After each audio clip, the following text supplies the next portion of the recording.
ዛሬ በብዙዎቻችሁ ጥያቄ መሰረት ለእያንዳንዱ ቤተሰብ እቅድና ጤና እጅግ ወሳኝ በሆነው ጉዳይ ላይ በዝርዝር እንወያያለን። እርግዝናን አስቀድሞ ማቀድ የቅንነት፣ የጥበብና የኃላፊነት መገለጫ ነው። ነገር ግን ብዙ ጊዜ ሰዎች ስለ እርግዝና መከላከያ ሲያስቡ ከሚያጋጥሟቸው የጎንዮሽ ጉዳቶች፣ የሆርሞን መዛባትና የጤና እክሎች ጋር ተያይዞ ከፍተኛ ጭንቀት ውስጥ ይገባሉ። በዛሬ ቪዲዮአችን በዓለም አቀፍ የሕክምና ሳይንስ የተረጋገጡ በሰውነታችን ላይ ምንም አይነት የጎንዮሽ ጉዳት የማያመጡ ተፈጥሯዊ መንገዶችን እንዲሁም ዘመናዊ አማራጮችን ከነጥቅምና ጉዳታቸው እንዲሁም ከአጠቃቀም ስህተቶቻቸው እና መፍትሄዎቻቸው ጋር አንድ በአንድ እንመለከታለን። እስከ ቪዲዮ መጨረሻ አብራችሁን ከቆያችሁ ለናንተ ወይም ለትዳር አጋራችሁ የሚስማማውን ምርጥና ጤናማ መንገድ በቀላሉ መምረጥ ትችላላችሁ። አሁን የምነግራችሁ መንገዶች ምንም አይነት መድኃኒት ወይም ባዕድ ነገር ወደ ሰውነት ስለማይገባ 100% ከጎንዮሽ ጉዳት ነፃ ናቸው። ነገር ግን ከፍተኛ ጥንቃቄና ዕውቀትን ይፈልጋሉ። አንደኛ፣ የወር አበባ ቀናትን በመቁጠር የማቀድ ዘዴ።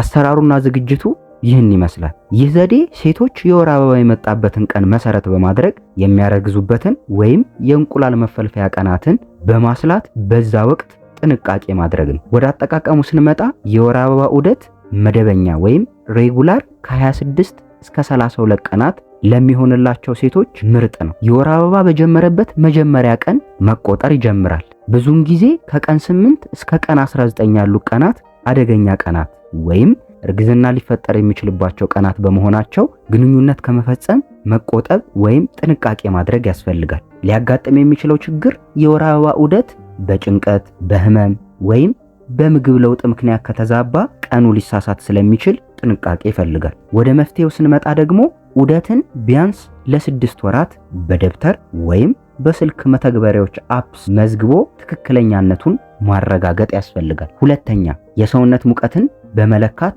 የማቀድ ዘዴ። ይህ እንቁላል በሚፈልቅበት ወቅት የሴቶች የሰውነት ሙቀት በትንሹ ይጨምራል። ወደ አጠቃቀሙ ስንመጣ በየቀኑ ጠዋት ከአልጋ ከመነሳታችን በፊት የሰውነት ሙቀትን በዲጂታል ቴርሞሜትር መለካትና መመዝገብ ነው። ሙቀቱ በትንሹ በ0.5 ዲግሪ ፋራናይት ገደማ ከፍ ብሎ ለ3 ቀናት ከቀጠለ እንቁላል መፈልፈሉን ያሳያል። ወደ ችግሩና መፍትሄው ስንመጣ ደግሞ ትኩሳት ወይም ጉንፋን ካለ ሊያሳስት ይችላል። ስለዚህ ይህንን ዘዴ ከቀን መቁጠሪያ ዘዴ ጋር አጣምሮ መጠቀም አስተማማኝነቱን ከፍ ያደርገዋል።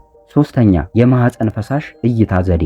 በማህፀን በር ላይ የሚወጣው ፈሳሽ እንደ የወር አበባ ዑደት ባህሪውን ይቀይራል። ወደ አጠቃቀሙ ስንመጣ ፈሳሹ እንደ እንቁላል አስኳል የተለጠጠ ጥራት ያለውና የሚያንሸራትት ከሆነ እንቁላል የሚፈልቅበት ወይም እርግዝና በቀላሉ የሚፈጠርበት ወቅት መሆኑን ያሳያል። ስለዚህ በዚህ ወቅት ግንኙነት አለማድረግ ይመረጣል። ፈሳሹ ደረቅ ወይም ወፍራም ሲሆን ደግሞ ግንኙነቱን ለማድረግ የሰላም ቀናቶች ናቸው ማለት ነው። አሁን የምነግራቸው አማራጮች በሕክምናው ዓለም ያሉ ሲሆን የሆርሞን የጎንዮሽ ጉዳት ለማይፈልጉ ሰዎች ተለይተው ቀርበዋል። አንደኛ፣ ኮንዶም የወንድና የሴት። ይህ 100% ከሆርሞን ነፃ በመሆኑ ምንም አይነት የሰውነት ውፍረት፣ የፊት ማስተናጎድ ወይም የሆርሞን መዛባት አያመጣም። ከዚህ በተጨማሪ ከአባላዘር በሽታዎችም ይከላከላል። ችግሩና መፍትሄው ደግሞ የመቀደድ ወይም በአግባቡ አለመጠቀም ችግር ሊኖር ይችላል። መፍትሄው አጠቃቀሙን ማወቅና ጊዜው ያላለፈበትን ጥራት ያለው ምርት መጠቀም ነው። ይህ ከሆነ